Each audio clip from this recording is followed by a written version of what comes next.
Buenas tardes. Buenas tardes a todas y buenas tardes a todos. Como secretario general de la Fundación Manuel Jiménez Abad, tengo en primer lugar que mostrar la satisfacción de la Fundación por acoger este encuentro que se me propuso por Belén Salanova con motivo de una jornada sobre la Reforma Protestante hace un año. Es una especial satisfacción que la Fundación pueda servir de foro para este diálogo, de un foro entre creencias, entre religiones y con el trasfondo de la laicidad del Estado. Decía antes que no me puede parecer más oportuno el título elegido para la jornada y creo que solo de ese título se desprende un debate realmente interesante. Simplemente decirles que la Fundación es un foro abierto que tienen a su disposición para profundizar en un debate que entendemos fundamental como es el papel que corresponde a las religiones y creencias en el mundo contemporáneo. Por mi parte, nada más, darles las gracias a todos ustedes por estar, darles las gracias a todos aquellos que van a intervenir, darles las gracias especialmente a la directora general de Igualdad de Familia por haber tenido por tener la oportunidad de que presente estas jornadas, de que inaugure estas jornadas y, por supuesto, tanto a Belén Salanova como a Carlos Gómez Baillo por haberlas hecho posible. Reitero la predisposición de la Fundación para mantener este tipo de encuentros. Muchas gracias.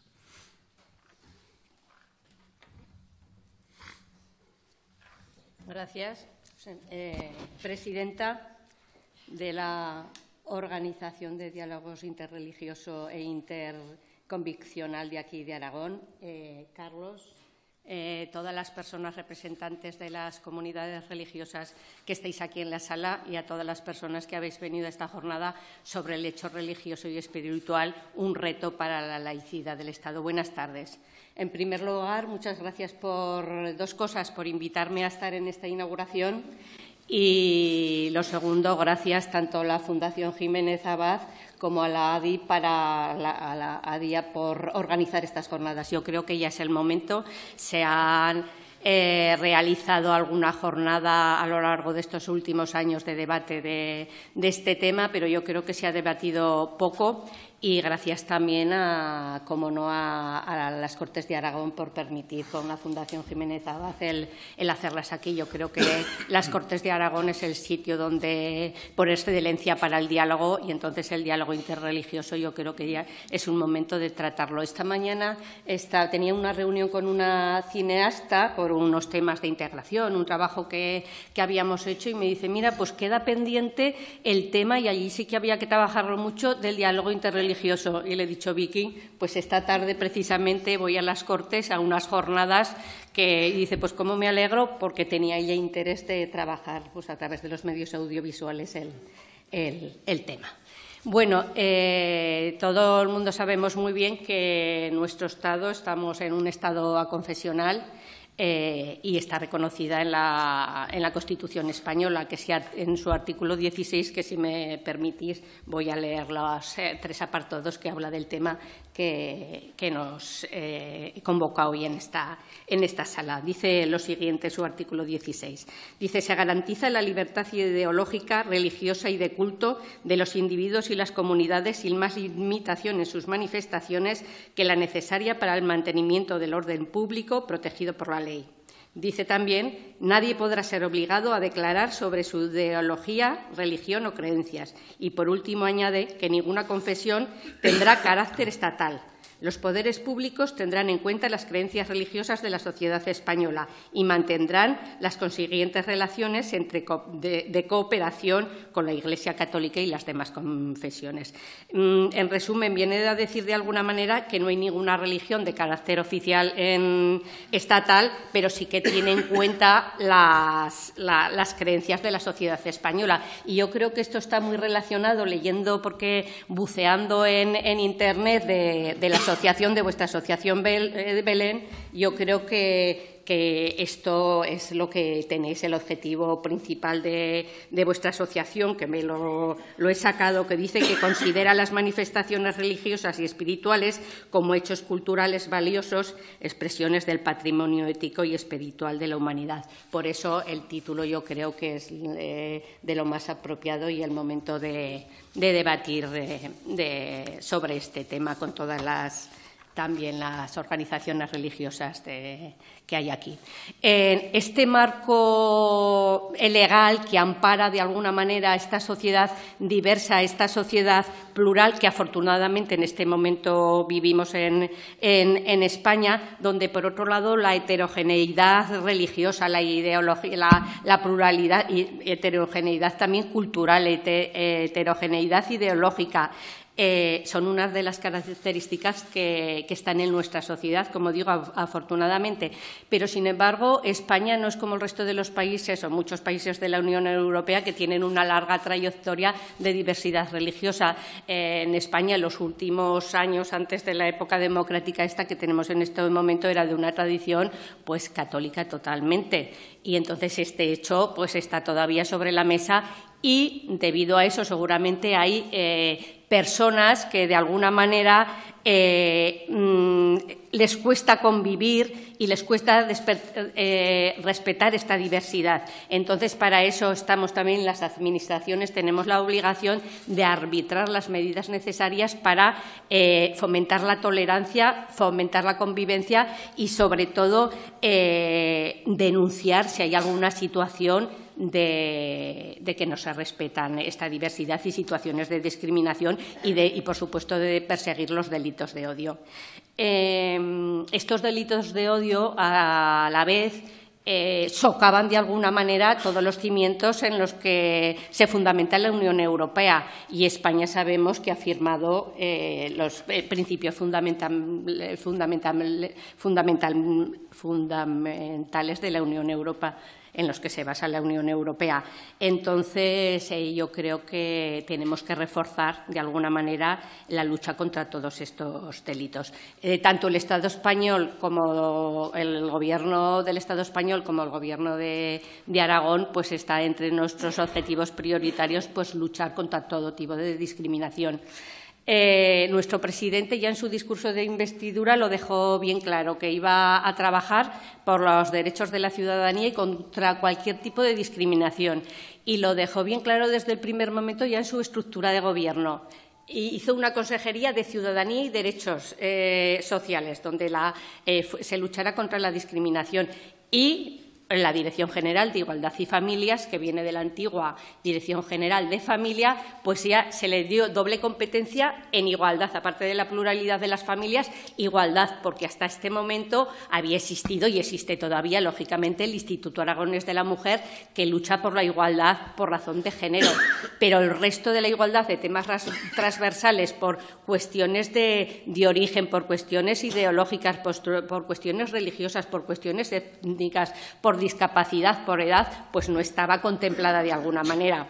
Y ya se contempla, como digo, en la estructura de gobierno. Y ya seguidamente se nos da competencias a la Dirección General de Igualdad y Familias para que, de alguna manera, comencemos a trabajar en dos líneas que ya están sobre la mesa. Una de ellas, la Oficina Aragonesa contra la Discriminación, donde ya este año, después de una serie de contratos que hemos tenido con distintas entidades, este año hemos recibido 40 quejas, 40 denuncias, todas ellas se han gestionado de una manera o de otra, todas se les ha dado respuesta. No todas en la misma dirección, porque algunas se vio que no eran tal, pero bueno, hemos trabajado sobre el tema y en este momento estamos evaluando a ver qué camino tenemos que seguir, a ver lo que sea, porque era en primer lugar tantear a ver cómo se podía trabajar. Hemos hecho formación, pues ahora estamos evaluando para seguir haciendo la formación y sobre todo estar atentos de las denuncias contra cualquier tipo de discriminación por todos estos temas que os he dicho. Tengo que decir que por temas religiosos religiosos no hemos tenido ninguna denuncia. Lo que sí quiero decir que a nivel, en el Plan de Acción contra los delitos de odio del Ministerio del Interior, los datos que tengo son del año 17, porque supongo el del 18 todavía no me han llegado. Yo no sé si están, pero yo desde luego no los tengo. Los datos que tengo son de más de 1.400 denuncias por delitos de odio, lo que supone es un 11%, un poco más del 11% más que el año anterior, y de ellos el 7,3% son por cuestiones religiosas. Aquí ahora voy a hacer una cosa que parece una paradoja, pero pues es una paradoja, es decir, por un lado, los delitos de odio solo son el 7%, no son muchos, afortunadamente, pero han aumentado el 100,13%. Parece una barbaridad, ¿no? Pero no es alarmante ni mucho menos. ¿Por qué digo que no es alarmante? Porque lo que nos viene a decir de alguna manera es que ya se visibiliza el tema y una cosa para corregirla lo primero que tiene que hacer es visibilizarla. Si no lo conocemos no podemos atajar el problema de alguna manera. Y por otro lado que la ciudadanía ya ve en la Administración que sirve sus denuncias. Por eso que haya subido el 113%, pues puede ser una buena noticia, porque es el camino de atajar las discriminaciones que haya en este sentido también. Como os decía, hemos puesto en Aragón la Oficina Aragonesa contra la Discriminación, que ya lleva desde el 2017. Este año se ha avanzado bastante. Para el año que viene estamos trabajando a ver que en la misma línea, porque ha dado buenos resultados. Pero, por otro lado, también presentamos en noviembre, que se había aprobado previamente, el Plan de Gestión de la Diversidad Cultural para Aragón para lo que va del año 2018 al 2021. En el Plan de la Diversidad Cultural de Aragón tienen 17 objetivos y 70 medidas. El objetivo número 5 tiene 2 medidas que están relacionadas con el tema de hoy. El objetivo dice favorecer el diálogo intercultural e interreligioso. Y las 2 medidas son la 46, que nos dice que hay que fomentar la participación en los espacios de diálogo interreligioso, y la medida 47, que hay que garantizar el respeto a la pluralidad religiosa. Estas son otras de las medidas que lleva el plan. Ya hemos avanzado bastante, otras nos quedan trabajo por hacer todavía, otras son más a largo plazo, pero lo que tengo que decir es que en estas 2 medidas tenemos intención de avanzar con ellas este año. Esperemos seguir en el Gobierno para poder avanzar, si no, dejar las bases para que, desde luego, no olvidarnos del tema.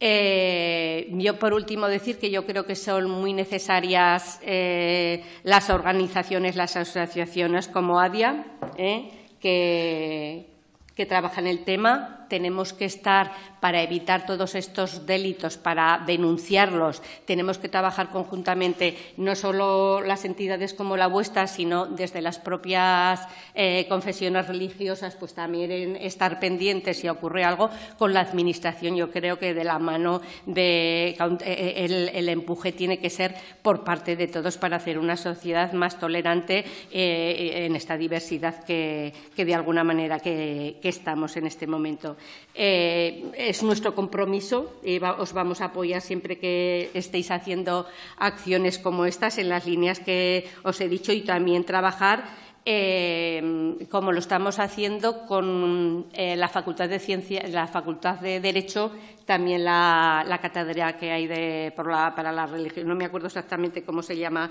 Laboratorio de Creencias, creo que es, pues también hemos empezado a dar los pasos ya lo hicimos puntualmente, para seguir en este momento. Y bueno, sabéis que vais a contar con la colaboración del Gobierno de Aragón para todo lo que sea avanzar sobre este tema.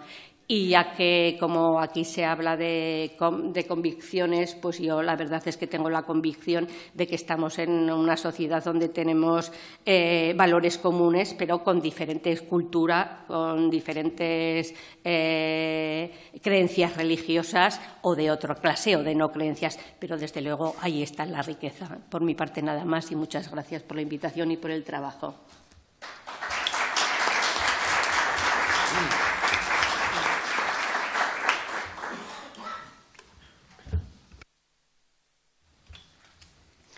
Bueno, buenas tardes. Gracias a todas y a todos por vuestra asistencia. Para DIA, la Asociación para el Diálogo Interreligioso e Interconviccional en Aragón, es muy grato estar aquí hoy y celebrar esta jornada. Por ello, en primer lugar, queremos trasladar nuestro agradecimiento a la Fundación Jiménez Abad, a esta institución que nos acoge, y muy particularmente a su secretario general, a José Tudela, que ha sido la persona que ha hecho posible que hoy nos encontremos aquí. Por supuesto, nuestro agradecimiento a la directora general de Igualdad y Familias, Teresa Sevillano, por estar aquí con nosotros, por inaugurar esta jornada y, en definitiva, a DIA, si considera algo valioso, es el contacto con las instituciones públicas. Valora como algo positivo el contacto y la relación con el Gobierno de Aragón y con las instituciones públicas en general, y ello en aras de dar efectividad al pluralismo democrático, al diálogo y al derecho a la libertad de conciencia y al derecho a la libertad religiosa. Y precisamente por ser a DIA una asociación completamente laica, de entera neutralidad ideológica, tanto política como religiosa, e independiente de toda entidad religiosa o espiritual. Y aunque, en último lugar, siempre nuestro mayor agradecimiento a los interlocutores de ADIA, que forman parte de ADIA, es decir, a todas las iglesias, confesiones, comunidades, escuelas de espiritualidad. Gracias por su apoyo constante y su participación, por su talante respetuoso y dialogante en la diferencia y, en general, porque siempre tienen una actitud de armonía y de concordia hacia todas las creencias. Agradecemos particularmente a Marta Matarín, que se ha desplazado hasta Zaragoza en representación de Brahma Kumaris Zaragoza. Y esperemos que llegue también la representación de la comunidad islámica, que por el momento no ha llegado. Siempre me lo dejo, pero a Carlos le estoy agradecida, pero muy agradecida. Pero es que a Carlos es un agradecimiento constante ya desde los inicios. Pero, Carlos, siempre gracias. Aunque ya parece que no cuento contigo, te lo sigo agradeciendo. Gracias. Bien. Bueno, pasado mañana, 1 de febrero, se inicia la celebración de la Semana Mundial de la Armonía Interconfesional.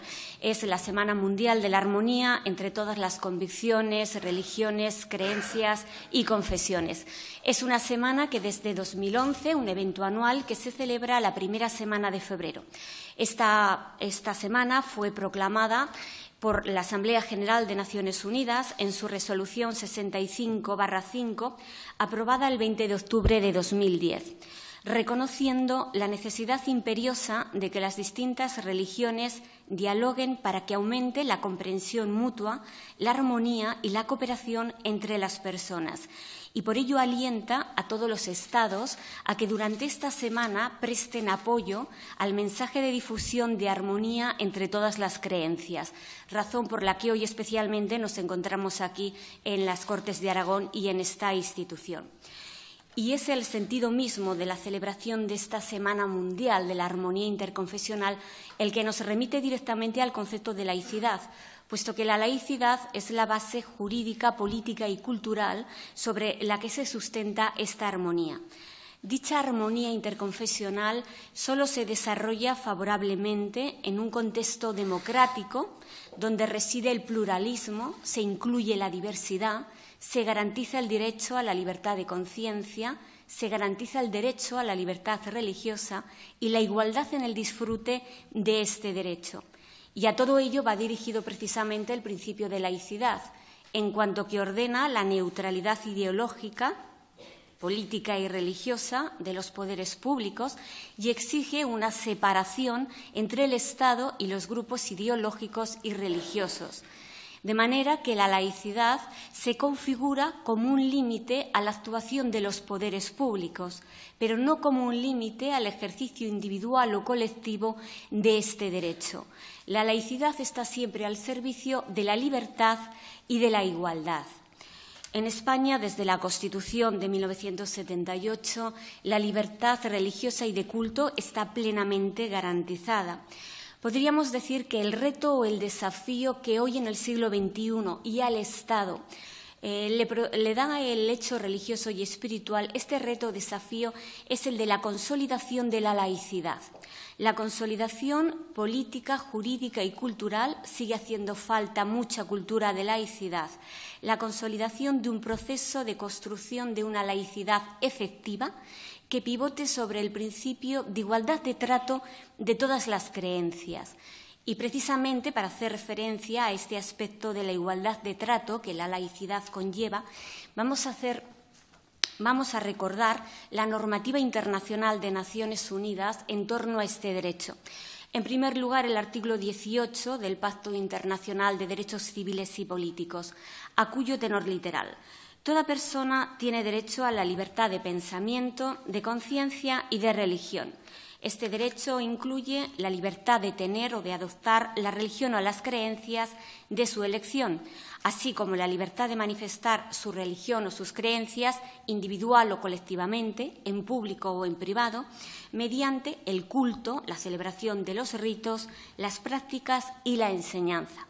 En segundo lugar, vamos a recordar la interpretación autorizada que de este artículo 18 hace el Comité de Derechos Humanos en su comentario general número 22 de 20 de julio de 1993, y conforme el cual, y a cuyo tenor literal, el artículo 18 del Pacto protege las creencias teístas, no teístas y ateas, así como el derecho a no profesar ninguna religión o creencia.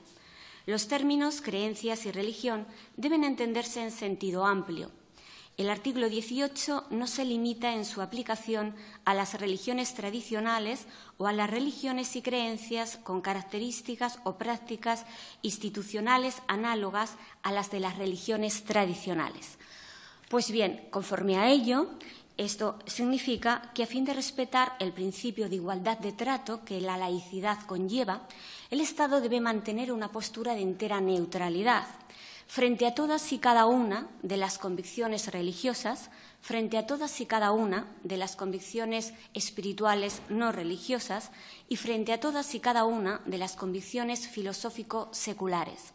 El Estado es el garante imparcial de un derecho. No puede favorecer ni perjudicar ningún tipo de creencia o convicción. De manera que si, por supuesto, el Estado no puede fundamentar sus actuaciones en una religión, tampoco puede hacerlo en una convicción filosófico-secular de tipo totalizador. Y, sin embargo, ocurriría así si transformamos la laicidad en un laicismo doctrinal excluyente del hecho religioso y espiritual.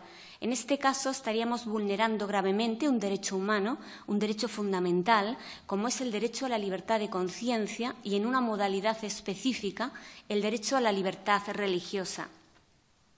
Constatando esta deriva que en algunos estados parece aflorar, la ONU, en su informe sobre libertad religiosa de 2018, subraya: los Estados deben cumplir diversas obligaciones, en particular mediante la adopción de medidas que garanticen la igualdad estructural y logren plenamente la libertad de religión o de creencias.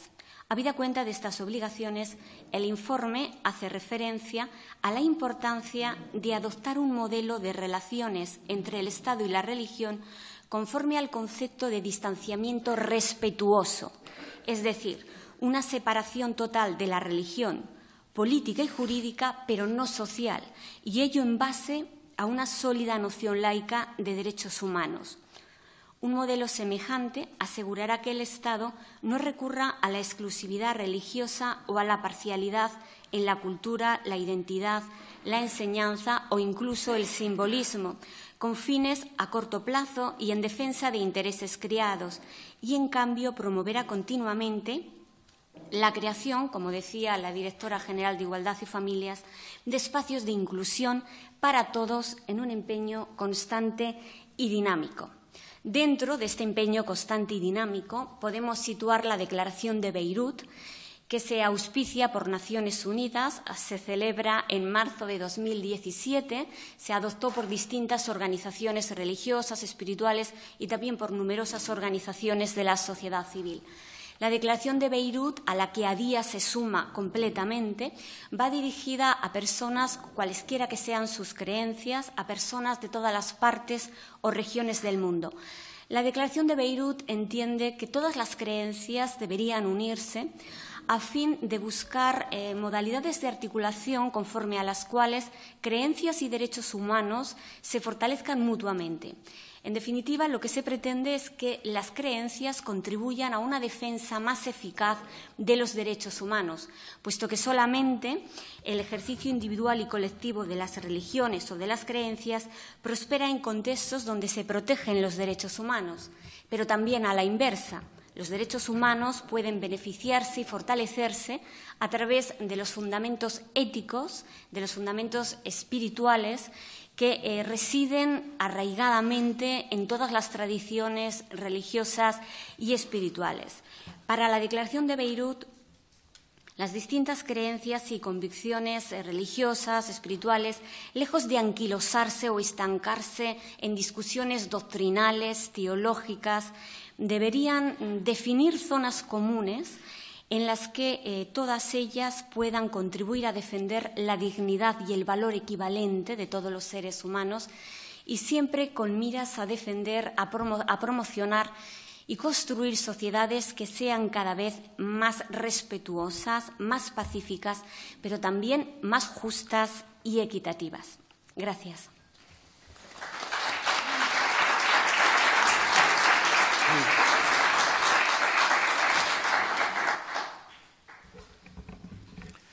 Hola, buenas tardes. Parece que fue ayer y ahora pensaba, cuando nos juntábamos aquí para presentar aquel estudio de la Fundación Pluralismo y Convivencia, aquel estudio que se hizo con la colaboración de muchos de los que estáis aquí, ya han pasado, no sé si 13, 14 años, y en aquel momento yo creo que fue muy significativo presentarlo en esta casa, esa casa que ha sido lugar de convivencia de diferentes creencias, religiones, y que somos capaces de juntarnos para tratar lo que nos diferencia y lo que realmente nos une. Por eso, para mí, venir a esos actos tiene un simbolismo especial. Tengo una sensibilidad hacia el fenómeno religioso.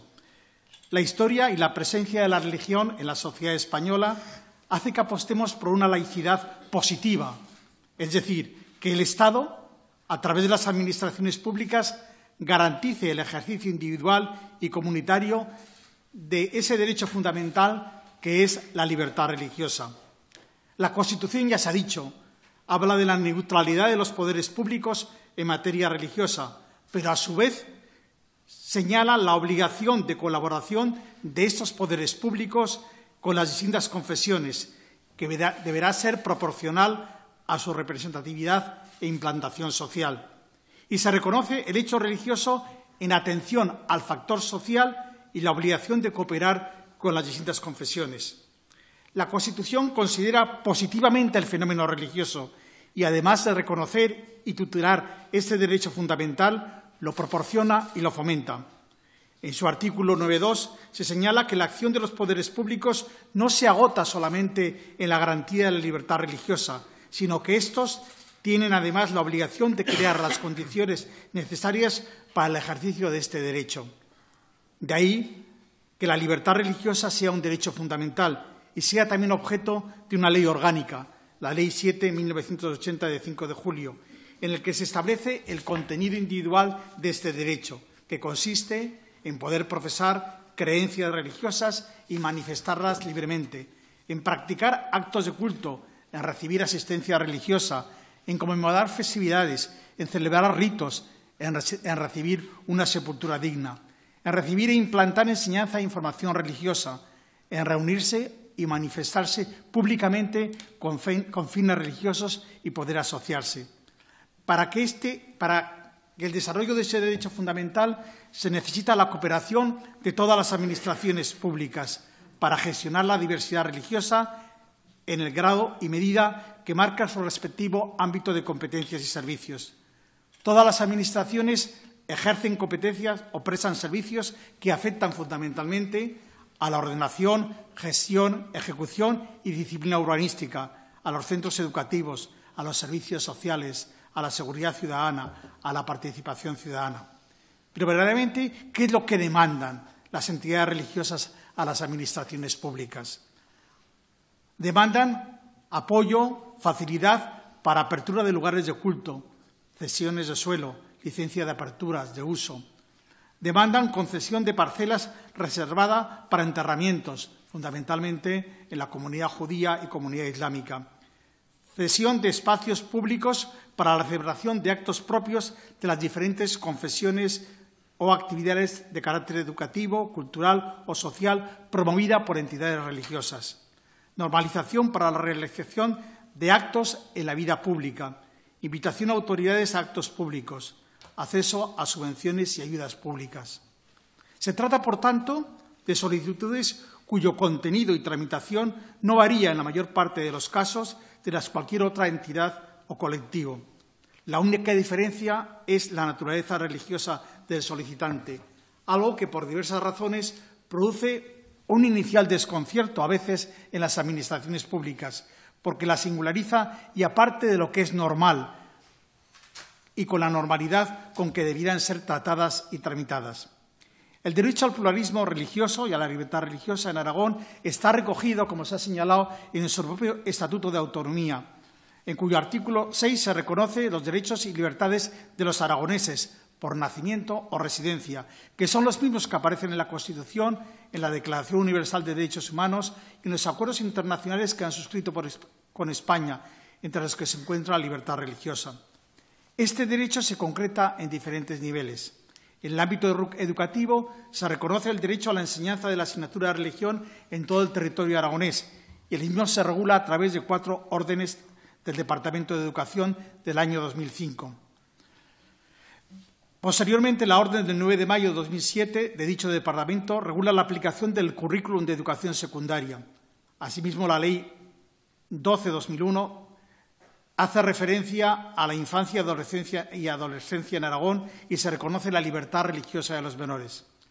El derecho al establecimiento de lugares de oración y de culto está reconocido en la propia Ley de Libertad Religiosa y en la Ley 3/2009 de Urbanismo de Aragón, que señala que los planes generales de urbanismo deberán establecer de manera pormenorizada la delimitación o emplazamiento de espacio y equipamientos religiosos. La Ley 49 de 1978 de enterramiento en cementerios municipales señala la obligatoriedad de los ayuntamientos para que los enterramientos se efectúen en sus cementerios, se realicen sin discriminación alguna por razones de la religión y se garanticen los ritos funerarios y actos de cultos en capillas y lugares destinados para esos fines. La Ley de Bases del Régimen Local de 1985 señala en su artículo 25 que las administraciones locales tienen atribuidas competencias que afectan al hecho religioso, pero en realidad son pocos los ayuntamientos que han puesto en marcha medidas para articular esas demandas y desarrollar una política activa de gestión del hecho religioso y especialmente de su diversidad. El problema, por tanto, no es en la falta de regulación normativa. Tenemos una abundante normativa que reconoce este derecho, sino que el problema se plantea en la puesta en práctica por parte de las administraciones que en la mayoría de las ocasiones no saben cómo responder a los problemas y cuestiones que plantean las diferentes confesiones. En el año 2011, a iniciativa del Ministerio de Justicia, de la Dirección General de Asuntos Religiosos, la Federación Española de Municipios y Provincias y la Fundación Pluralismo y Convivencia fundaron el Observatorio del Pluralismo Religioso en España. Su objetivo principal era orientar a las administraciones públicas en la implementación de modelos de gestión ajustados a los principios constitucionales y al marco normativo que regulaba este derecho a la libertad religiosa en España. Queda mucho por hacer para desarrollar y poner en práctica lo que está muy bien regulado en leyes y normativas. La laicidad del Estado, y en su caso de las administraciones públicas, no supone una dejación de sus funciones, sino todo lo contrario, sino que pone realizar aquellas funciones que tienen otorgadas por esas leyes fundamentales.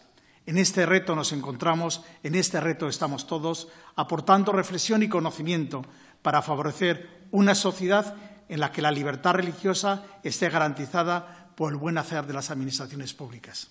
Gracias.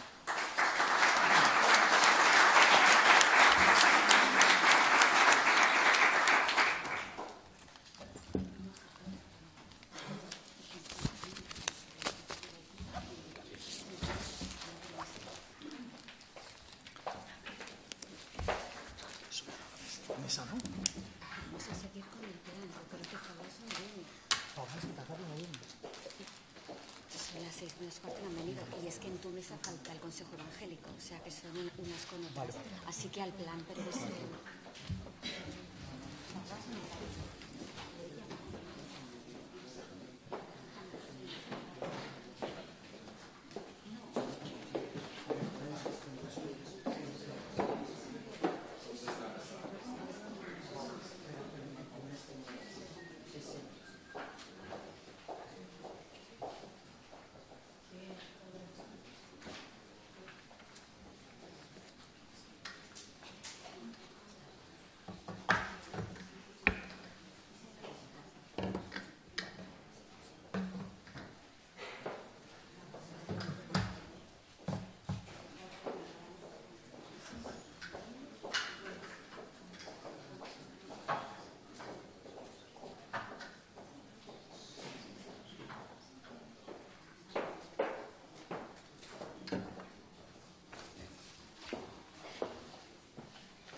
Bueno, empezamos con la primera mesa.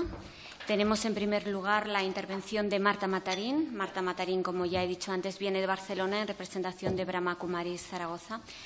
Así que, Marta, cuando quieras, tienes la palabra. Gracias, Belén, y gracias a Dia por la invitación a estar aquí hoy. Y un honor estar con todos ustedes y en este lugar especialmente. He preparado la ponencia. Normalmente no lo escribo, pero así es una manera de ceñirnos más en el tiempo, que Belén nos iba diciendo la importancia del tiempo, pues así lo voy a intentar. El año 2004 fue un año clave en nuestro país. En el marco del Fórum Universal de las Culturas en Barcelona tuvo lugar el cuarto Parlamento de las Religiones del Mundo, con un total de 10.000 participantes.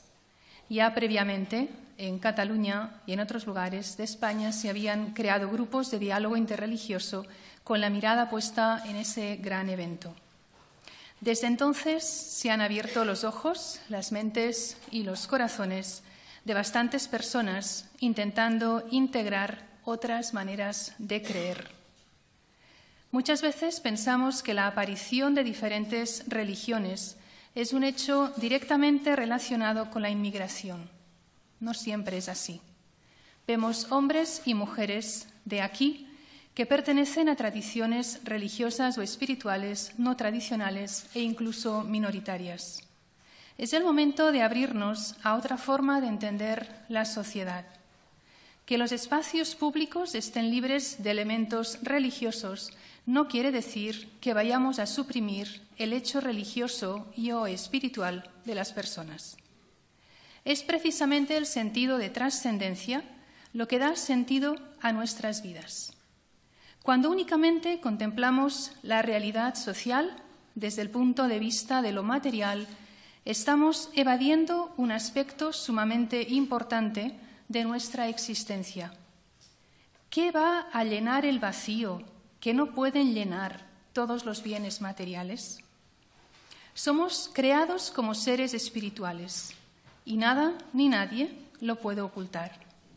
Podemos intentar vivir de ojos para afuera, ajenos a la dimensión espiritual del ser humano, pero tarde o temprano, en momentos de dolor, ¿qué hacemos? ¿Hacia dónde van nuestros ojos? Nuestra mirada se dirige hacia arriba. ¿Hacia dónde? Quizás no lo sabemos muy bien, pero sentimos que hay algo más o alguien más que está disponible para nosotros. Unos le llamarán Allah, otros Yahvé, otros Dios, otros Shiva. En realidad estaremos hablando todos de la semilla del gran árbol de la humanidad, donde podemos dibujar las religiones como ramas de ese árbol. Y precisamente cuando pensamos en la semilla y en las raíces de este árbol, estamos todos en sintonía. No son tantos los aspectos que nos diferencian como los que nos asemejan. Agradecemos a todas las organizaciones interreligiosas del país que ponen de manifiesto la necesidad que hay que unirnos en aquello que nos es común, haciendo que el hecho religioso o espiritual no quede relegado a iglesias, sinagogas, mezquitas o lugares de culto en general, sino que lo religioso y espiritual esté presente en las conversaciones cotidianas, en los lugares de trabajo, en el supermercado. No lo podemos evitar. Somos seres espirituales por naturaleza. Y algo que me ha gustado mucho de ver es el logo que tenéis en Adia, que es precisamente un árbol. Un árbol en el que muy claramente muestra las diferentes ramas, como cada rama como una religión o una convicción distinta, porque, y sobre todo, yo creo que ante momentos de enfermedad y sobre todo la muerte, hay algo que se nos cuestiona. Hay una evidencia de que no todo es lo que puedo ver y lo que puedo tocar. Y cuando nos abrimos para que esa dimensión religiosa o espiritual esté en nuestro interior y lo compartimos con otras personas, qué bueno es cuando hay esa fe en algo, en lo que sea, en quien sea. Una persona que tiene fe pasa por la enfermedad o vive la muerte de un ser querido con una dignidad y una plenitud que, de lo contrario, es un vacío que es muy difícil de llenar. Por tanto, es de agradecer el que podamos ofrecer foros como este para que todas las personas, seamos como seamos, tengamos las ideas, o más bien más que ideas, las experiencias internas en momentos de intimidad que lo podamos expresar. En estos momentos de soledad plena, en esos momentos de recogimiento, de oración, de meditación, de contemplación, el que podamos tener esa mirada hacia adentro, hacia nuestro ser, nuestra alma, nuestro espíritu, pero a la vez también esa mirada hacia lo trascendente, que es fundamental en la vida de cualquier ser humano. Muchas gracias.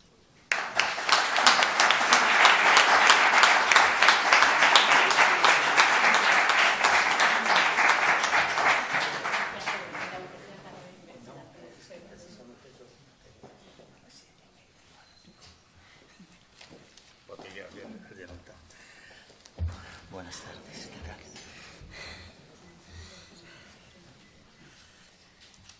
Bueno, a continuación tenemos la intervención de la Delegación Episcopal para Ecumenismo y Diálogo Interreligioso del Arzobispado de Zaragoza, Jesús Jaime Navarro. Jesús, tienes la palabra cuando quieras. Muchísimas gracias, Belén. Y gracias a todos ustedes por esta presencia esta tarde aquí.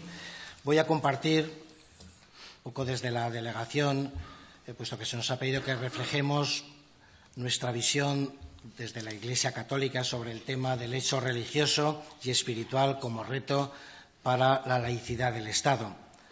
No pretende ser esta comunicación académica ni técnica, pero sí expresar de alguna manera cómo entiende la Iglesia católica la libertad religiosa en una moderna democracia, sobre todo a raíz del Concilio Vaticano II, que es el hecho, el acontecimiento que marcó un cambio sustancial, fundamental en la Iglesia, reconociendo la libertad religiosa. El debate acerca de la libertad religiosa y sobre la relación del Estado y las administraciones públicas con el hecho religioso está muy presente en el discurso político y social. Con mucha frecuencia se habla de una sociedad laica, de un Estado laico o de laicidad del Estado, pero no siempre se explicita qué se entiende por tales expresiones, como quizá hemos tenido ocasión en la presentación de escuchar, olvidando que existen diversas formas de entender la laicidad, desde el laicismo excluyente de lo religioso a una laicidad positiva del Estado y de los poderes públicos. Existe, además, mucha confusión entre aconfesionalidad y neutralidad del Estado y la realidad religiosa de los ciudadanos y de la sociedad. De entrada, es oportuno que recordemos que la sociedad española no es laica, sino plural, en el ámbito religioso, es decir, plurirreligiosa. Y un Estado democrático debe garantizar el derecho de la libertad religiosa a personas e instituciones.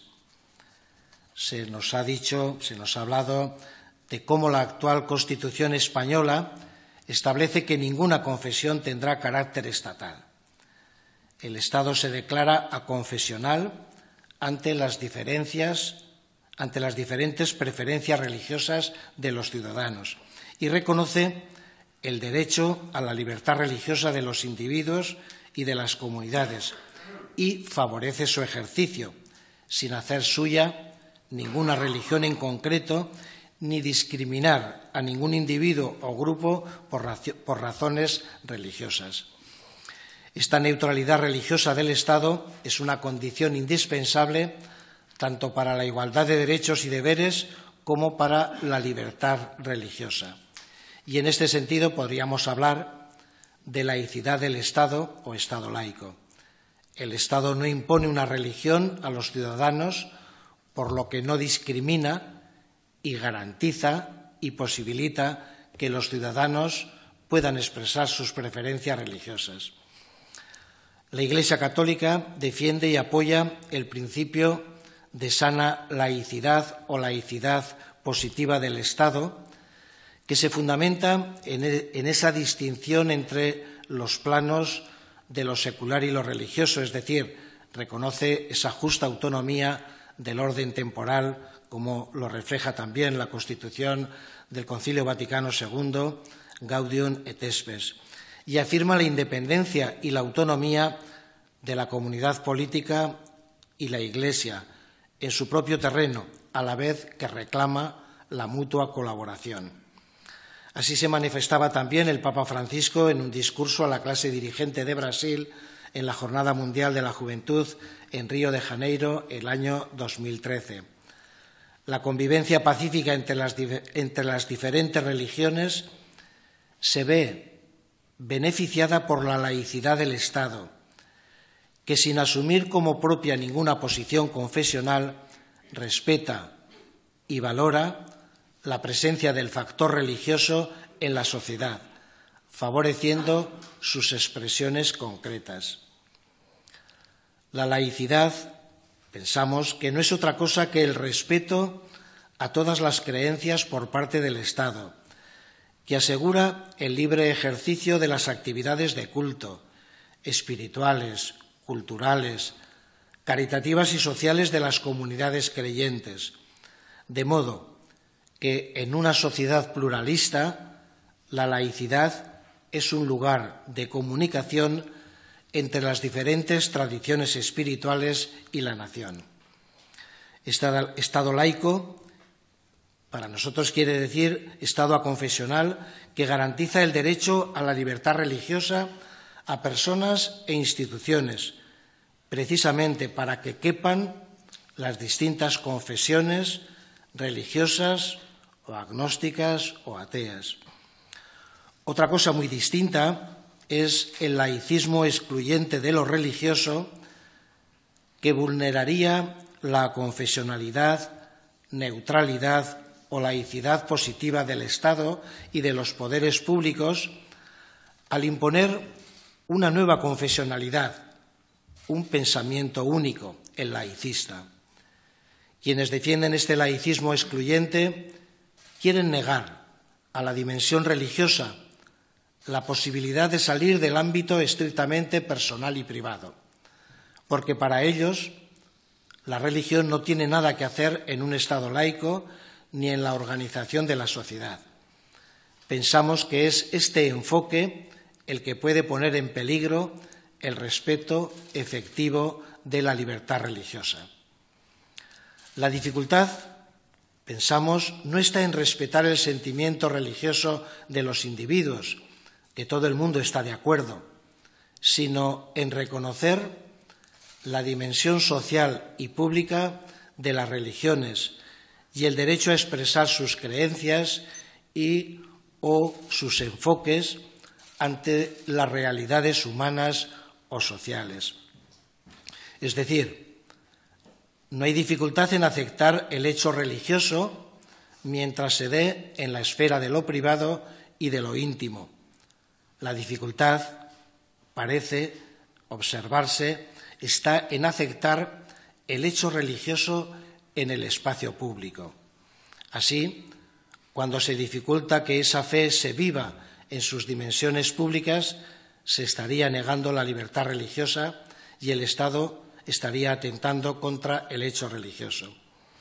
Por eso es bueno volver a la Constitución española y tenerla muy presente. El Estado laico por el que apuesta nuestra Constitución es el que tiene neutralidad religiosa positiva, respeta y reconoce la realidad religiosa de los ciudadanos que profesan distintas creencias. Por esa misma razón, la sociedad no es ni puede ser laica, porque la sociedad está formada por personas creyentes y no creyentes, de alguna religión o de ninguna religión, y la sociedad es religiosamente plural.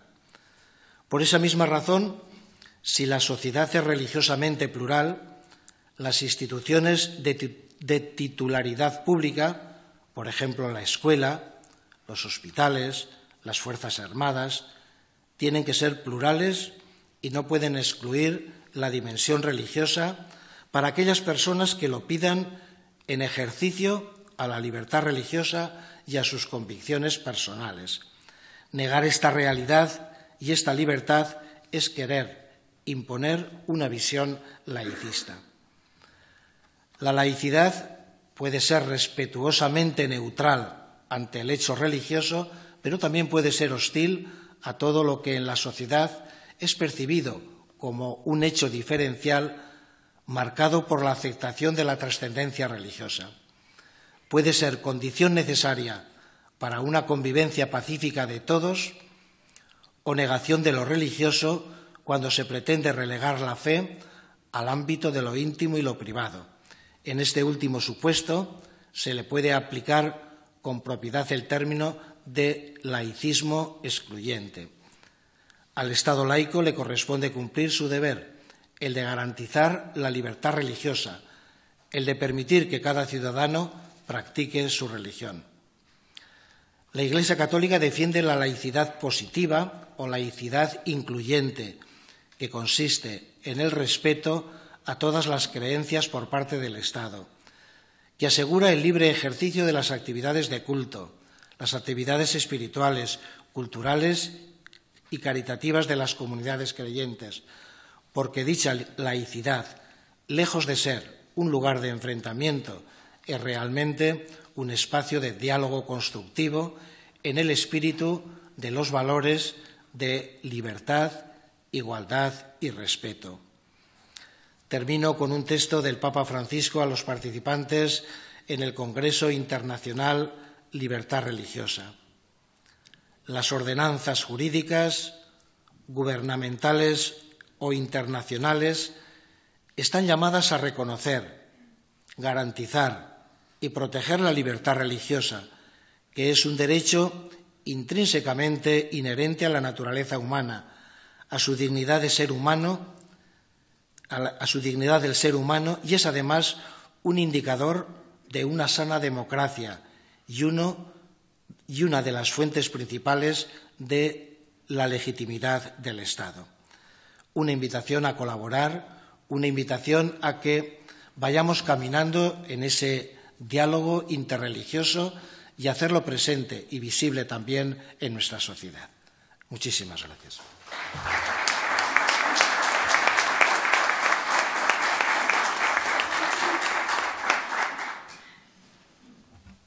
Bueno, vamos a oír ahora la intervención del señor Tatari Riaid Tatari, presidente de la Comisión Islámica de España, a quien le agradecemos especialmente que se haya desplazado desde Madrid hasta Zaragoza en representación de la Comisión Islámica de Zaragoza y acompañando a Fawaz Najas. Señor Tatari, cuando quiera, tiene la palabra. Muchísimas gracias. Primero agradezco de verdad la invitación de la Asociación Interreligiosa. La estoy siguiendo desde su nacimiento. Por lo tanto, a mí me interesa todo lo que está sobre el diálogo interreligioso. La intervención mía va a ser sobre el diálogo interreligioso como un instrumento religioso islámico, es decir, dictado por el mismísimo Dios en el Sagrado Corán. Es una obligación a dialogar con los demás, no es un capricho, no es una cosa prácticamente ajena a nuestra formación, no. Yo nací en una ciudad símbolo de la convivencia, pero no a través de leyes de libertad religiosa, sino es una convivencia natural, no hacía falta absolutamente nada. Los cristianos, los judíos, yo creo que hasta incluso los distintos cristianos que tenemos en Siria, especialmente en Damasco, no hay otro país que lo tenga, de esta variedad, desde los adeptos de Arius, a los unitarios, hasta los católicos o los protestantes, etc. El problema actual no es como hace aproximadamente 50 años. Ahora, actualmente, tenemos una forma de vivir distinta totalmente a la que hemos tenido hace medio siglo. ¿Por qué lo estoy diciendo? Porque ahora, actualmente, la globalización está invadiendo todo el mundo. No, ustedes aquí en Europa ven aproximadamente un número muy limitado de migración, mientras en otros países millones y millones que pasan de un sitio a otro en busca de mejor vida, en busca de salvarse de una opresión, etc. Por lo tanto, ahora, más que cualquier otro tiempo, hace falta trabajar el diálogo interreligioso. Hay tres tipos de diálogo interreligioso. Primero, el que necesita especialidad es el que es propiamente dicho diálogo de credo, de creencias, y esto prácticamente tiene que ser de personas cualificadas en todo. No necesariamente para llegar a unificar, pero para acercarnos con el respeto, con el intercambio de ideas, etc. El segundo, y yo creo que es muy importante a la altura de la vivencia nuestra actual, es el mutuo conocimiento. Yo, si no te conozco, te ignoro y te tengo un poco con sospechas, con miedo, pero cuando ya estoy hablando contigo, prácticamente conozco lo que tienes y tú conoces lo que tengo yo. Inmediatamente hay cierto reconocimiento y al mismo tiempo ya se quita totalmente el miedo. Tercero, y es lo más importante también en la actualidad, es el diálogo de la vida, porque todos participamos en un entorno común. Por ejemplo, aquí en España vivimos cristianos, católicos, evangélicos, incluso también judíos, musulmanes, hindúes, etcétera, etcétera. Todo esto ahora está cambiando el perfil de la sociedad española. Por lo tanto, hace falta trabajar para que nos conozcamos y trabajemos todos juntos en, primero, mantener un respeto y un diálogo entre todos los que formamos esta sociedad, con una ciudadanía que al mismo nivel todos, absolutamente todos, con un respeto entre todos también. Pero lo más importante en ese sentido es que defendemos los derechos humanos todos, seamos, por ejemplo, católicos o musulmanes, y lo tenemos que trabajar. Defendemos, por ejemplo, el ecosistema, la tierra, para que no seamos nosotros egoístas y que nuestros hijos o nietos ya no tienen nada en la tierra, porque está prácticamente aplastado todo. No, es un tema muy importante de trabajo mutuo. Hay mucho. Ahora, por ejemplo, el campo de la migración. Nosotros estamos trabajando con la Iglesia Católica desde que empezó el fenómeno migratorio aquí en España. Estamos trabajando en todos los aspectos. Ahora prácticamente estamos trabajando católicos, musulmanes, evangélicos y otras religiones para poder defender esta situación nueva en la sociedad y que sea la más integradora, es decir, a través de la religión, porque cada uno tiene su fe, tiene su credo. Por lo tanto, cuando trabajamos todos juntos ya sabremos también actuar debidamente con los nuevos emigrantes que vamos a tenerlos aquí. Vamos a tener sus hijos, sus nietos aquí y forman parte ya de nuestra sociedad. Creo que es necesario actuar en el diálogo porque para nosotros los musulmanes, como empecé a decir, que es una obligación religiosa con un texto claro en el Corán. Por lo tanto, ¿qué quiere decir esto? Quiere decir que no es al libre albedrío uno que lo haga o no. Tienes que hacerlo. Tienes que hacerlo. Y ahora más que en cualquier otro momento. Segundo, porque yo creo que la bondad y conservar las raíces comunes entre todos, porque todos creemos en el Altísimo, en un ser superior, y cada uno tiene matizado esto, pero yo creo que los valores comunes que tenemos, las religiones, los que imperan ahora en todo el mundo también igual.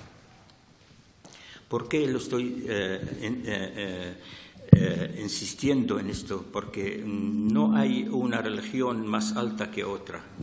La fuente es la misma. Para nosotros los musulmanes, especialmente los hijos de Abraham, Abraham ha tenido dos hijos. De Isaac nació tanto Jesús como Moisés, y de Ismael nació el profeta Muhammad, el profeta del Islam. Son primos hermanos.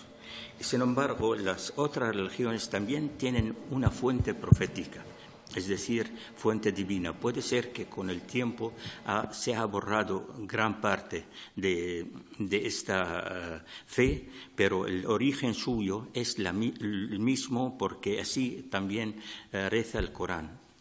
Si no hubo una tribu, un pueblo pequeño o grande, si no ha tenido su propio profeta, para renovar siempre y revivar la creencia en un solo Dios. Yo creo que hace falta también, para poder ampliar el concepto, la posición de los musulmanes. Hay tres posturas. Y creo que también los católicos igual. Yo por la cercanía lo sé.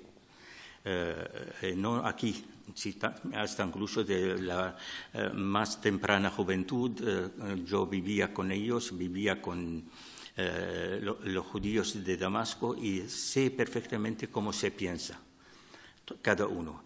Los musulmanes también igual no van a ser distintos. Hay una postura mínima de gente y rechazan este diálogo entre religiosos. Dicen, no, esto no vale para nada. Pero ellos siempre acentúan el tema sobre el diálogo, el primer tipo de diálogo, es decir, de credo, de la creencia. Pero es un número muy reducido. Hay otro grupo, lo consideran el diálogo como acto totalmente político, no tiene ningún trasfondo de verdad espiritual, sino simplemente es para sacar las fotos y ponerla en la prensa y decir, mira, las religiones se llevan muy bien entre sí. Pero tampoco es un grupo muy grande. El grupo mayoritario en el Islam, y yo creo que igual también en el catolicismo, que lo conozco de cerca, es a favor de este diálogo, de todos los tipos de diálogo. Especialmente lo que acabo de citar, los tres tipos. Aquí en España siempre la Iglesia Católica atendió al diálogo, pero siempre con unas personas que vienen de fuera. No hablaban con la comunidad musulmana española.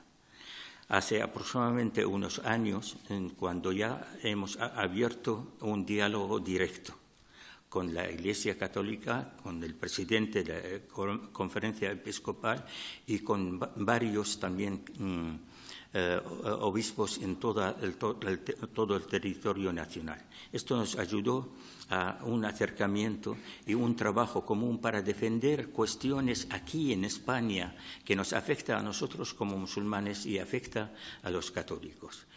Podría ser que la Iglesia Católica ignoraba a la comunidad musulmana antes por el número reducido que éramos.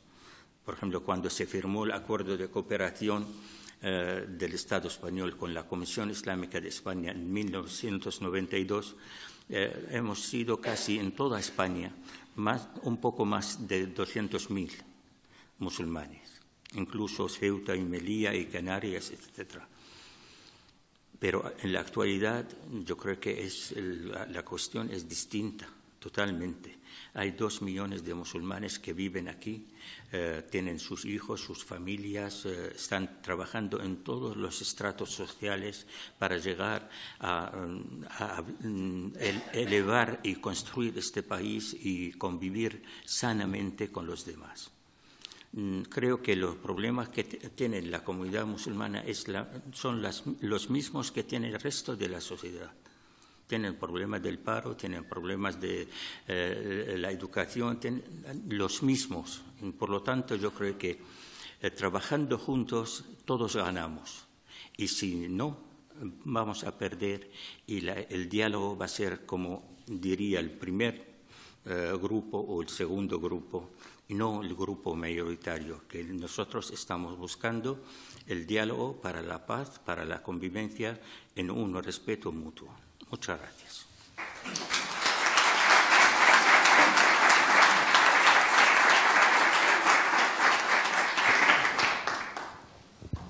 Bueno, pues ahora empieza un tiempo, tenemos unos 20 minutos para que cualquier persona del público que quiera hacer una intervención o dirigir una pregunta a los ponentes, como ustedes deseen, tienen la palabra, es del público. Sí. Buenas tardes, soy Francisco Casanueva, represento a la Escuela Espiritual de la Rosa Cruz Áurea, que ya sabéis que creo que es la única comunidad religiosa que tiene su sede nacional en Zaragoza. Y Mi pregunta va dirigida a la representante de la comunidad Brahma Kumaris, porque algo en común tenemos y es el hecho de ser minoritarios. La ley de libertad religiosa, si no se ha cambiado, dice algo así como que el Estado establecerá cooperación con aquellas comunidades religiosas que tengan un especial arraigo. El concepto de especial arraigo tiene escasa justificación jurídica, ¿no? ¿Qué quiere decir? La verdad es que precisamente por ser minoritarias, las comunidades pequeñas deberían recibir más ayuda por el hecho de ser pequeñas. Y la verdad es que todas las comunidades religiosas o todas las comunidades espirituales en España que no pertenezcan a las grandes corporaciones religiosas no tienen ningún tipo de convenio con el Estado más que el simple hecho de estar legalizadas, a efectos jurídicos, a efectos fiscales, a efectos de subvenciones, de ayudas, no reciben ningún tipo de ayuda. Lo que significa que ser Bahá'í o ser Brahma Kumaris o creer en una comunidad o pertenecer a la comunidad Zen o Rosacruz, todo cuesta mucho más caro porque hay que pagarlo todo directamente a partir de los miembros de la comunidad. Incluso muchas de estas comunidades no pueden tener un local propio porque no llegan a reunir los medios suficientes ni tampoco reciben del Estado apoyo. Entonces, una vez reconocido el hecho de que la dimensión espiritual interior de la persona es inherente y que, por tanto, forma parte del ser humano, no solamente, como ya se ha expuesto ampliamente, que lo que se ve y lo que se toca y la parte puramente político-social, y si queremos realmente que, como decía otro de los ponentes, que el Estado no sea hostil al fenómeno religioso o espiritual, o sea, ese laicismo radical, ¿no?, que es una forma de excluir el fenómeno religioso o espiritual, ¿qué habría que hacer para que también los movimientos o las comunidades espirituales o religiosas minoritarias que no tienen ese teórico especial arraigo pudiesen también disfrutar del apoyo, del sostenimiento y de las exenciones fiscales y también a efectos educativos, médicos, etcétera, el apoyo directo de la sociedad y del Estado, ¿no? Esa sería un poco mi pregunta, si hay alguna iniciativa que se podría emprender o cómo se ve, en el sentido de no como proponen los movimientos laicistas radicales de dejar fuera de apoyo a los grandes movimientos religiosos que ya tienen convenio. Por ejemplo, hay tendencias a decir quitémosle la exención del IBI a todas las comunidades religiosas. No, al contrario, yo diría que eso fuera para todas, no solamente para las grandes, ¿no? Esa es mi pregunta. Gracias. Perdona. Sí, es un hecho el que las tradiciones minoritarias, pues obviamente hay un desconocimiento, y algo que me ha gustado mucho cuando el señor Tatari estaba hablando de la importancia de conocernos unos a otros y como para ellos incluso el diálogo no era una opción, sino una obligación, el que quieras entender al otro. Es algo que estamos viviendo cuando somos desconocidos. Pues muchas veces se nos ha visto incluso como una amenaza, en vez de decir, oye, pues ¿y tú quién eres? ¿Y qué haces? ¿Y qué practicas? Y, por ejemplo, en nuestro caso, como Brahma Kumaris, tenemos sede en unos 130 países en todo el mundo y se nos conoce más bien por ser centros, lugares de meditación y de organizar tipo de actividades que nos haga sentir mejor como personas, practicando la meditación Raja Yoga muy, muy brevemente, porque tampoco se trata aquí ahora de presentarnos a nosotros. Pero sí que con los años, pues por ejemplo, en nuestro caso hemos conseguido desde el 2001 el estatus de utilidad pública, que de alguna forma pues aquellas personas que hacen donativos a Brahma Kumaris pues pueden desgravar de la declaración de la renta, y hay otros beneficios que tienen las grandes tradiciones pues que no tenemos, pero que también yo creo que según y lo que se está promoviendo desde el diálogo interreligioso es que podamos llegar a ese tipo de conocernos más unos a otros. Y algo que se ha comentado también es el perfil distinto que hay en esta sociedad española y, por tanto, y se ha mencionado antes también en la presentación de esta jornada cuando se hablaba de, incluso a nivel de los cementerios, o sea, es que es una realidad, desde cómo se tratan los enfermos de diferentes maneras de creer, en los hospitales tienen dietas diferentes, formas de comer diferentes, tienen formas diferentes de entender la muerte, y no solo de entender la muerte como concepto, sino a nivel de ritos funerarios, ¿no? Entonces, cuando planteamos el conocimiento mutuo, y tú como, por ejemplo, en grupos de diálogo interreligioso, pues planteamos la muerte y cada uno nos habla de diferentes maneras cómo lo están viviendo o cómo se trata la enfermedad o diferentes aspectos. Creo que es fundamental, y aquí sí que me gustaría resaltar el papel que hace ADIA, igual que otras entidades interreligiosas en España. Porque, por ejemplo, tuve la ocasión de estar aquí también cuando la Noche de las Religiones, el año pasado, y creo que es algo que va a continuar, el plantear días o noches, en este caso, de puertas abiertas para que las diferentes maneras de creer, más grandes y más pequeñas, más mayoritarias y más minoritarias, tengamos la opción de presentarnos y decir quiénes somos y decir qué es lo que estamos haciendo. Creo que es algo que nos puede ayudar bastante. Porque si no, sí que también es algo que sigue sucediendo, el que, como no se nos conoce mucho, pues a veces vas a pedir una sala para un evento, para un acto concreto, y pues no siempre hay las puertas abiertas, ¿no? Esta también es una realidad que tiene que ver con lo que estaba comentando el compañero. Pero sí que hace falta, en todo caso, más formación. En temas de diálogo interreligioso, no sé si será la opinión de todos, pero nos encontramos muchas veces los que ya estamos interesados en el diálogo interreligioso.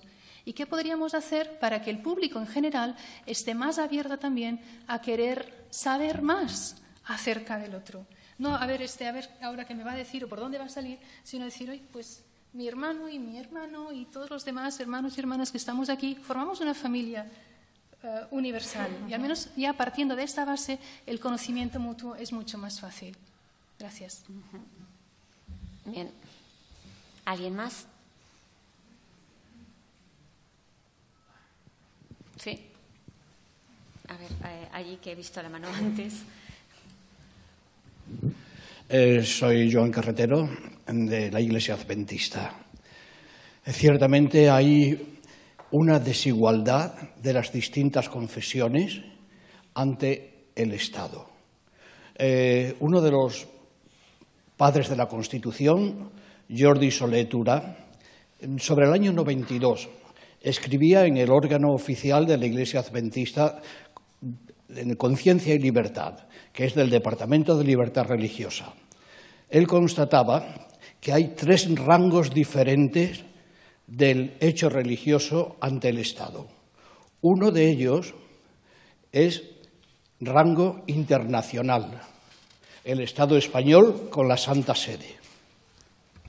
Luego están los acuerdos de cooperación con el Estado, es decir, rango nacional, con las obligaciones, con todo lo que se relaciona con la enseñanza, etc. Pero no toda la fe cristiana está ahí. Solamente aquellos que han recibido el calificativo de notable arraigo, que mencionaba. El notable arraigo está basado en los estatutos, en la extensión de los fieles, en la capacidad de cumplimiento de acuerdos y otra serie de datos. Esto solamente ha sido posible agrupándose las distintas iglesias evangélicas en la Federación Protestante, la Federación de Entidades Religiosas Evangélicas de España. Y después está el resto, que inscritas en el Ministerio de Justicia tienen una letra especial. No están en la sección general, sino en la sección especial. Son aquellas entidades religiosas que no tienen esos beneficios. Por lo tanto, hay una desigualdad hasta hoy. Es mi impresión. ¿Que es deseable esa igualdad? Que esa desigualdad está motivada por las características propias de cada entidad religiosa, no lo sé. Es esto. Bien, ¿alguien quiere contestar o otra pregunta? Sí, a ver. Buenas tardes. Me llamo Cristina Saiz. Bien, querría, por favor, el señor Jesús Jaime que aclarara, yo lo comparto, pero que lo aclarara la afirmación que ha hecho que debería existir una colaboración con las respectivas confesiones según su representatividad. Sí, yo he afirmado simplemente, es decir, que creo que la colaboración del Estado tiene que ser con todas las organizaciones. Y me imagino que ahí son lo que son las normas y son los criterios independientemente de mayor número o menos. Es decir, es verdad que la Constitución española sí que recoge. Venimos de una época muy determinada y quizá en aquel contexto seguramente hoy en día sería otro planteamiento distinto. Es decir, hay que situar también las situaciones. Yo creo que hoy en día, si hay alguna reforma constitucional, el hecho religioso se planteará de otra forma distinta, reconociendo distintas implantaciones, pero bueno, ahora mismo nos dicen que el hecho religioso es muchísimo más plural que seguramente en el año 78, 79. Y todos somos mucho más conscientes y todos somos mucho más respetuosos. Por lo tanto, yo lo único que expreso es que al menos desde nuestra visión, en estos momentos, la visión de la Iglesia Católica es que el respeto y la colaboración tiene que ser con todas, no solamente con aquellas que puedan ser mayoritarias, sino que también todas tienen derecho, las minoritarias, las pequeñas. El cómo se arbitra, pues eso no sé si me corresponde a mí, es decir, creo que es el Estado el que tiene que buscar cómo garantizar que todas las distintas confesiones o las distintas convenciones puedan estar representadas y tengan su interlocución con el Estado. Sí. Bueno, no sé si puedo añadir un poquito más. Yo soy miembro de la comisión que redactó la ley de libertad religiosa con Eugenio Nazarre en su momento. Al mismo tiempo, soy también miembro de la Comisión Asesora de Libertad Religiosa desde su fundación, pero en representación de la religión islámica. Creo que el desarrollo que ha tenido España es mucho mejor que otros países europeos.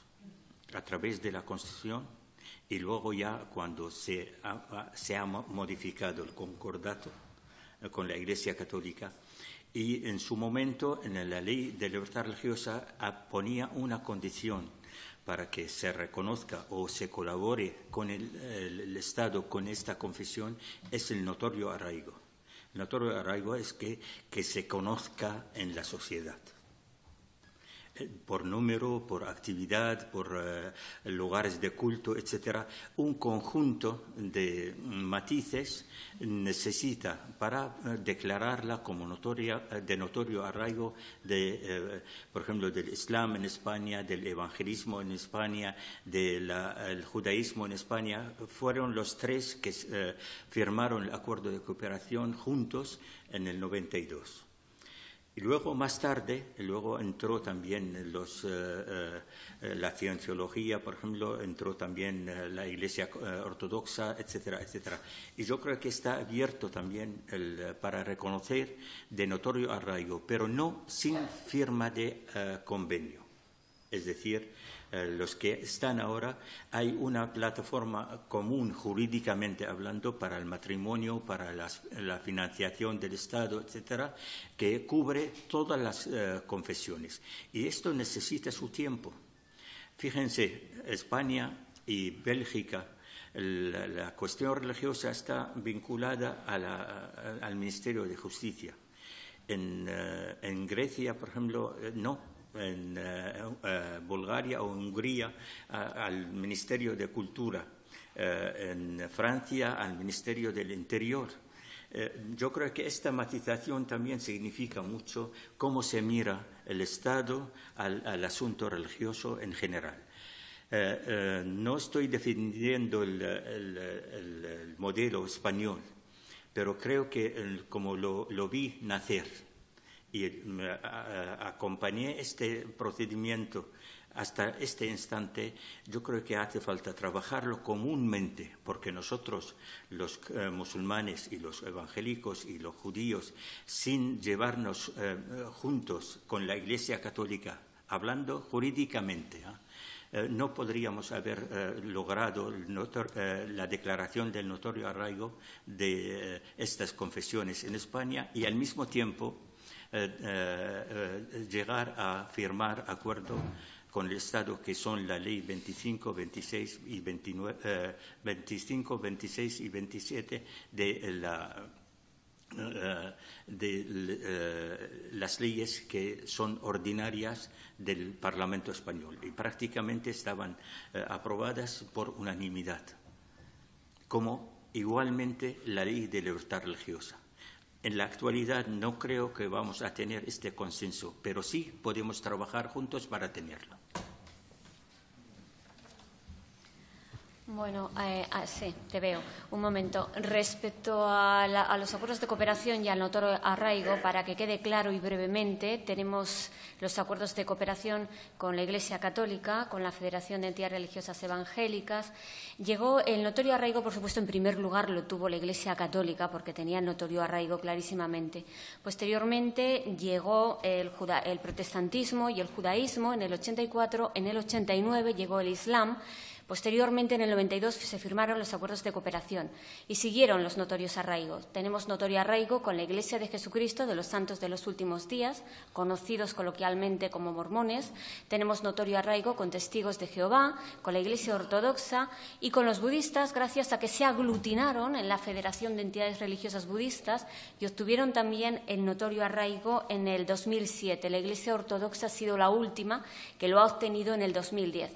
Y para que quede mínimamente claro qué requisitos son necesarios para obtener este notorio arraigo, el notorio arraigo, tanto en cuanto a requisitos como en cuanto a procedimientos, está regulado en el Real Decreto de 3 de julio de 2015 y brevemente os lo puedo leer. Llevar inscrita en el registro de entidades religiosas 30 años, salvo que la entidad acredite un reconocimiento en el extranjero de al menos 60 años de antigüedad y llevar inscrita además en España 15 años. Presencia al menos en 10 comunidades autónomas, incluidas las ciudades de Ceuta y Melilla. 100 inscripciones o anotaciones en el registro de entidades religiosas entre entes inscribibles, lugares de culto o un número inferior cuando se trate de entidades o lugares de culto de especial importancia. Estructura y representación adecuada y suficiente para su organización a los efectos de la declaración de notorio arraigo, es decir, que tengan una infraestructura, que estén extendidos, generalizados, que se les conozca, y una presencia y participación activa en la sociedad española. Con lo cual, tenemos fuera de acuerdos de cooperación a todas estas iglesias o religiones que sí que tienen, sin embargo, notorio arraigo, y por último tenemos aquellas confesiones, aquellas comunidades, por ejemplo, veo aquí al compañero Bajay, que ni tienen acuerdo de cooperación, por supuesto, ni tienen notorio arraigo. Lo mismo podríamos decir, pues, de Brahma Kumaris o de la escuela Rosa Cruz. Bien, a ver, habías levantado la mano. Sí, por favor. Soy Concha Martínez, creo que pertenezco a la Iglesia Católica dentro del movimiento de comunidades cristianas populares. Por mi edad he vivido todo el proceso de transición en nuestro país, de una identificación absoluta de la sociedad con la Iglesia Católica, desde el nacionalcatolicismo, hasta la apertura actual dentro de las líneas del Concilio Vaticano II o de otras partes de la Iglesia, y me parece que es maravilloso el proceso de llegar a aceptar que hay diversas maneras de acceder a Dios o de manifestar nuestro fondo religioso, nuestra dimensión espiritual. Pero sí que oigo con una cierta preocupación la expresión de laicismo excluyente. Me da como un poco de repelús oírla o me da miedo, porque me parece que es difícil ser capaces de reconocer todos los privilegios que hemos tenido la confesión mayoritaria a la que yo pertenezco y ahora el respeto que tenemos que tener hacia otras maneras de concebir el hecho religioso e incluso el hecho de no tenerlo, del ateísmo. Entonces yo sí que creo que hay que hilar muy fino para seguir defendiendo la libertad y el respeto y no adjetivarlo de laicismo excluyente, que a veces puede ser un lamento por la pérdida de ciertos privilegios o de ciertos hechos dados por sentado. No creo que esa fuera la intención de la intervención del representante del arzobispado. Solamente lo quiero hacer como una aportación por ciertas cosas que a veces se escuchan en público o en los medios de difusión o en las redes, tildando de laicismo excluyente decisiones que yo creo que son totalmente legítimas por parte de un Estado de Derecho. Muy bien. ¿Alguna pregunta más? Sí, a ver, por favor, al final. ¿Quién, perdón? Sí. Hola, buenas tardes. Bueno, me llamo José Ramón y yo no sé si me he quedado con una frase que era exactamente así, que ha dicho Jesús Jaime, que ha hablado de que como la sociedad es religiosamente plural, las instituciones deben ser necesariamente plurales. Y a mí mi pregunta era cómo aterrizamos eso en lo concreto, porque si todas las instituciones tienen que ser plurales, quiero decir, yo soy funcionario también, entonces las instituciones nos debemos a la normativa estatal vigente, autonómica y local en nuestro caso, y ahí se contempla una serie de derechos y obligaciones, pero no contempla la pluralidad religiosa política entre los funcionarios y los servicios que prestamos, sino que prestamos los servicios a todos por igual. Entonces no acabo de entender si es que si las instituciones deben ser plurales, ¿cómo se aterriza eso? ¿Mantenemos el sistema actual de la escuela concertada y pública? ¿Seguimos manteniendo funcionarios que son sacerdotes que representan a cada una de las religiones, o cambiamos el modelo? Eso es lo que no me queda claro. Si esa afirmación supone que quiere seguir que estén las cosas como están, o puede haber algún cambio, que hay muchísimas posibilidades. Gracias.